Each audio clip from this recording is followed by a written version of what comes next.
Okay, so picture this. It's 2 a.m., I'm stumbling out of a concert, and the only thing between me and complete happiness is a sketchy looking taco cart with a line of 20 people. Wait. Was this the cart with the guy who just doesn't speak? He just points at stuff?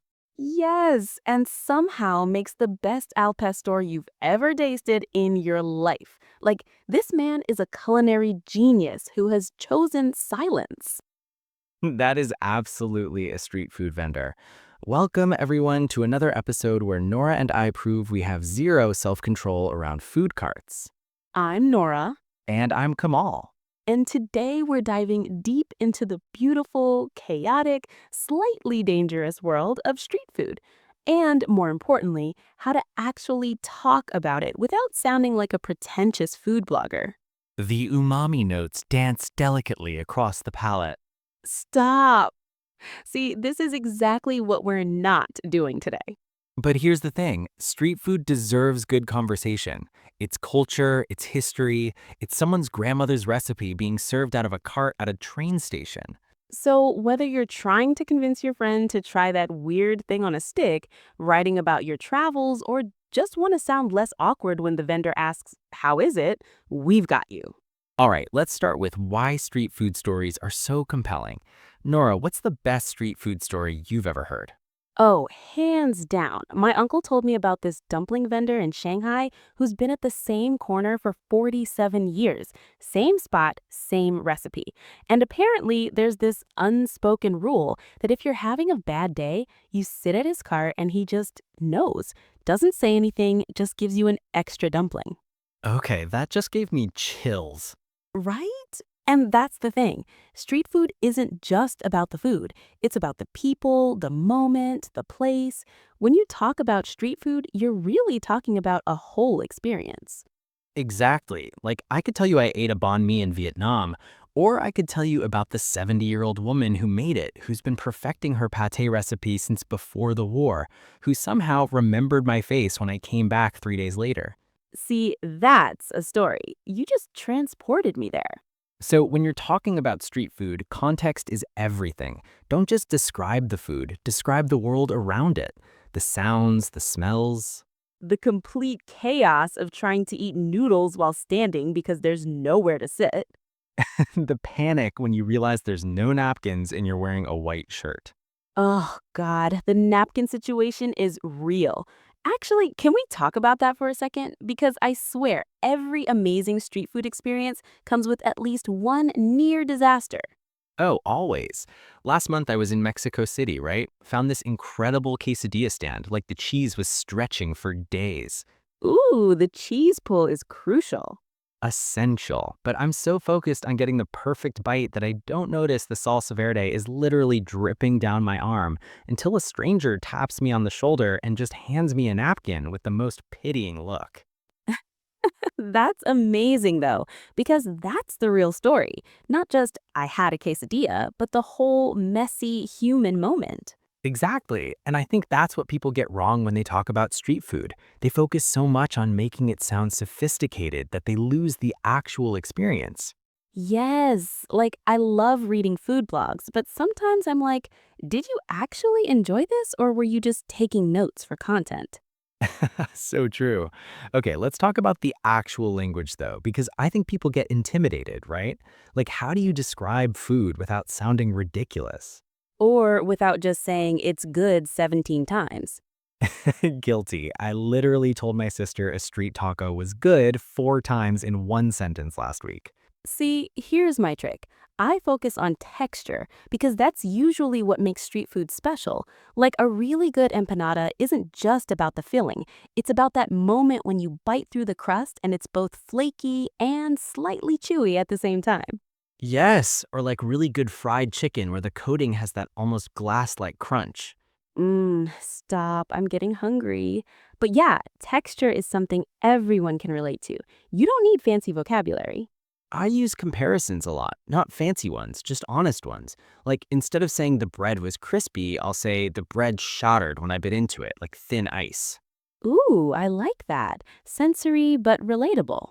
Or talk about what it reminded you of. It tasted like the grilled cheese my mom made, but if my mom was Turkish and had better cheese. That's so specific, and I know exactly what you mean somehow. Right? Because we all have food memories. When you connect street food to something personal, people get it instantly. And honestly, don't be afraid to be weird with your descriptions. Some of the best food writing I've read is kind of strange. Like, I once read someone describe soup dumplings as little purses of betrayal because they're always hotter than you expect. That's perfect, though. That's exactly what they are. I have burned my tongue on soup dumplings more times than I can count. Right? It's memorable, it's accurate, it's funny. Sometimes the best way to talk about food is just to be honest about your experience, even if it sounds weird. Like, I once told someone that a particular street vendor's fried plantains tasted like if a hug was a food. Aw, that's actually sweet, though. It was. They were perfect. But like, I wasn't trying to sound poetic. That's just genuinely what popped into my head. And not authenticity comes through. People can tell when you're being real versus when you're trying to sound like a food critic. Okay, but we need to talk about something important.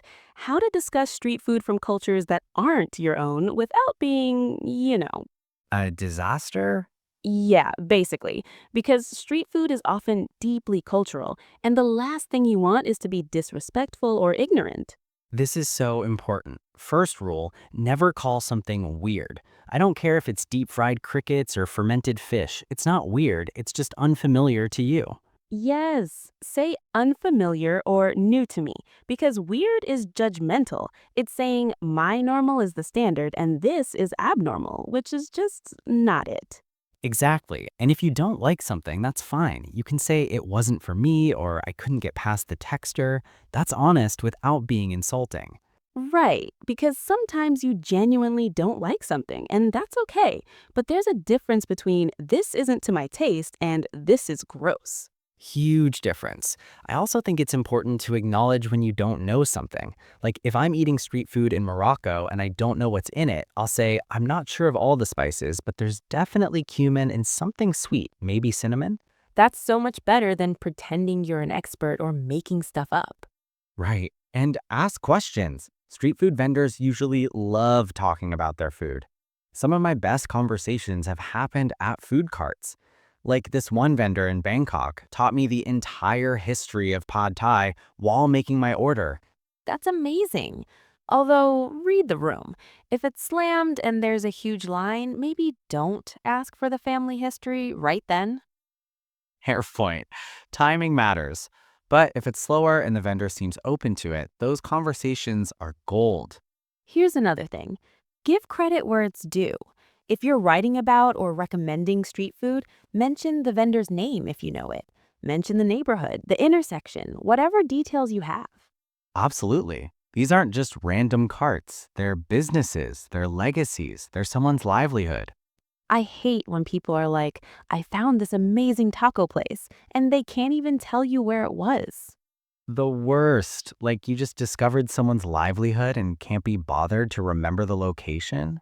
And one more thing on this, be mindful of food tourism culture. Sometimes the way we talk about street food can be kind of colonizery. Oof, yeah. Like when people discover food that's been there for generations. Exactly. You didn't discover anything, you showed up. That's different. The people in that neighborhood have known about this amazing vendor for decades. It's about humility. You're a guest in someone else's food culture. Yes, perfectly said. Okay, so let's say you're telling a friend about an amazing street food experience. How do you make it actually interesting and not just a boring food diary entry? Start with a moment. Not, I ate dumplings in Beijing, but I was lost in Beijing, it was raining, and I ducked under an awning where this old man was steaming dumplings. Ooh, yes. Set the scene. Make it cinematic. Paint the picture. And include the mishaps. Honestly, the disasters make the best stories. Perfect experiences are boring. Oh my God, yes. Like, my best street food story is about the time I ordered what I thought was chicken in Thailand, and it was not chicken. What was it? I still don't know, but the vendor found my reaction hilarious, and we ended up in this whole charade where she's trying to mime what animal it is. No. And she's flapping her arms, and I'm thinking chicken, but then she's making these weird grunting sounds, and I'm like, is this pigeon? Is it duck? What is happening? Was it? She just gave up and got me actual chicken. But like, that's the story I tell, not I ate chicken satay in Thailand. The chaos is the story. Perfect example. And you know what else? You included dialogue, or at least the attempted dialogue. That makes it so much more vivid. Yes, use specific details. Not there were a lot of people, but there were exactly 7 people ahead of me, and 2 of them were arguing about whether to get the spicy or mild sauce. Specificity makes things real. It's the difference between I went somewhere and I was there. And here's a pro tip, talk about the before and after. Like, what were you doing before you found this food? What did you do after? Did it change your day? That's actually really good advice. It puts the food in the context of your life, makes it a complete story. Right, like I was having the worst morning, got into a fight with my boss, got lost on the subway, and then this $2 breakfast burrito from a cart somehow reset my entire day. That's a complete story arc. Conflict, resolution, breakfast burrito as hero. Exactly. The burrito saves the day. You know what I love? When people talk about the sounds, like that sizzle when something hits the grill, or the way the vendor shouts out orders. Oh, the sounds are everything. Like there's this churro cart near my apartment, and I swear I can hear the oil bubbling from a block away. It's like a siren call. The churro siren. But yeah, sounds, smells, those details transport people way more than just saying it tasted good. And smells especially. Like if you can make someone smell the food through your description, you've won. The smell of garlic hitting hot oil is universal. Facts. Okay, rapid fire practical tips. When you're actually at the street food cart, how do you talk about it in the moment? Take mental notes, like actually pause and think, what am I experiencing right now? Don't just inhale the food. Although sometimes inhaling the food is the appropriate response. True. But take photos, just don't be annoying about it. 1 or 2 quick shots, not a whole production. Yes, nobody wants to watch their food get cold while you find the perfect angle for Instagram. If you're trying to recommend street food to someone, give them one specific dish to try.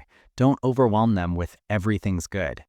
And warn them about spice levels. This is so important. Don't just say get the curry, but say get the curry, but know that their medium is what most places call please sign this waiver. I've learned this the hard way so many times. My mouth is still recovering from a mild som tam in Thailand. Right? Their mild sent me into another dimension. If you're writing about it, blog, social media, whatever, include practical info, hours, location, price range, whether they take card or cash only. Cash only is such a crucial detail. I can't tell you how many times I've been caught without cash. Same. Now I always carry some cash, specifically for street food. It's like a street food emergency fund. Also, if you're recommending something to someone who's never had that cuisine before, compare it to something familiar. It's kind of like a taco, but with different seasonings and on flatbread instead of a tortilla. Yes, but without being reductive, you're creating a bridge, not dumbing it down. Exactly. You're giving them a reference point, not saying it's exactly like this other thing. And follow up. If someone tries a place because of your recommendation, ask them about it. Keep the conversation going. It creates community around food, which is what street food is all about anyway. It's inherently communal. True, some of my favorite memories are standing around a food cart with complete strangers, all of us just bonding over how good the food is. There's something about street food that breaks down barriers. You could be standing next to a CEO and a construction worker, and you're all just people eating tacos. The great equalizer, tacos. But seriously, that's part of what makes talking about street food so fun. It's democratic, it's accessible. Almost everyone has a street food story. And they're usually willing to share it. Like you can strike up a conversation with anyone about street food. Okay, before we wrap up, what's one thing you wish people would do more when talking about street food? Ooh, good question. I wish people would talk more about the vendors themselves, like ask their names, learn their stories. These aren't just anonymous food dispensers. Yes, they're artists, they're entrepreneurs, they're keeping traditions alive. What about you? I wish people would embrace the imperfection. Stop trying to make street food sound fancy or polished. It's supposed to be a little messy and chaotic and real. That's perfect. The messiness is the point. All right, so to wrap this up, talking about street food is really about being present, being respectful, and being honest. Don't overthink it. Tell the truth about what you experienced, the good, the bad, the moments where you had sauce all over your face and no napkins, The best street food stories are the ones that make people feel like they were there with you, like they can taste it, smell it, hear it. or the ones that make them immediately go, "Where is this place? I need to go right now." That's the ultimate compliment, when you make someone hungry through your words. So, next time you're at a food cart, pay attention. Notice the little things, talk to people, and then share it in a way that honors the experience and the people who made it. And remember, you don't need fancy words, you just need to be genuine. Before we go, Kamal, what's one street food you think everyone should try at least once? Ooh, that's tough. Probably takoyaki in Japan. Little octopus balls with the most incredible texture combination you've ever experienced. Plus, watching them make it is half the experience. The vendors are like performance artists. Okay, now I'm adding that to my list. For me, probably fresh jalebi in India. It's sweet, it's crispy, it's bright orange, and watching them make it, the way they squeeze the batter into the hot oil in these perfect spirals, it's mesmerizing. I love how we both picked things that watching them being made is part of the appeal. Right? Street food is theater. Okay, now I'm starving. Same. Should we go find some street food? Absolutely. I know a guy with a cart. Of course you do.